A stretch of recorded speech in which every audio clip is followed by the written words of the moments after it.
Il n'y a rien d'impersonnel dans le christianisme. Il ne s'agit pas pour Dieu de la question du don qui nous vient de Christ. C'est plutôt Dieu qui nous donne Christ lui-même. Dieu ne nous a pas accordé de l'humilité, de la patience et de la gentillesse. Il nous accorde Christ dans son intégralité. C'est Christ qui devient notre humilité, notre patience et notre amabilité. C'est Christ, le Seigneur vivant. Voilà le véritable christianisme. Veuillez observer qu'il n'y a rien d'impersonnel dans le christianisme. Vous n'y trouverez pas des éléments impersonnels. Chaque aspect du christianisme est contenu dans une personne qui est Christ.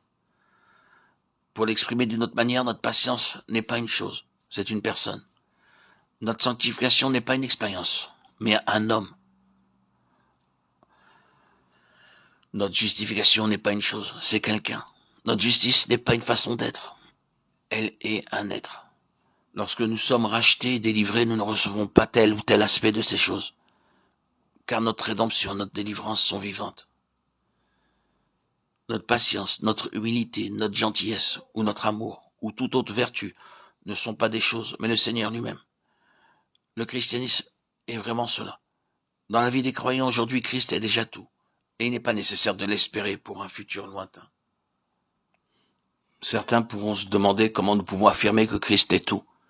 Permettez-moi de vous dire que si vous connaissez réellement le christianisme vivant, vous n'aurez aucune difficulté pour reconnaître que Christ est tout.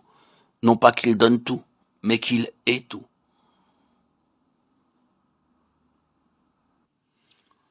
Toutes choses, celles qui sont dans les cieux et celles qui sont sur la terre, seront rassemblées en Christ.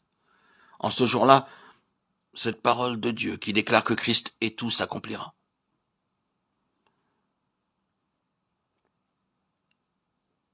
Christ veut devenir toutes vos choses. Dieu nous a donné son propre Fils. Dieu s'est donné lui-même, donné à nous. Ainsi donc que Christ soit tout pour nous aujourd'hui. Il ne devrait pas y avoir de distinction entre Christ et les choses. Rien n'est spirituel, seul Christ l'est. Il est tout et en tout. Cette réalité doit devenir évidente maintenant dans l'Église et en nous. Puissions-nous déclarer aujourd'hui que Christ est tout ce qu'il est tout, et qu'il est en tous.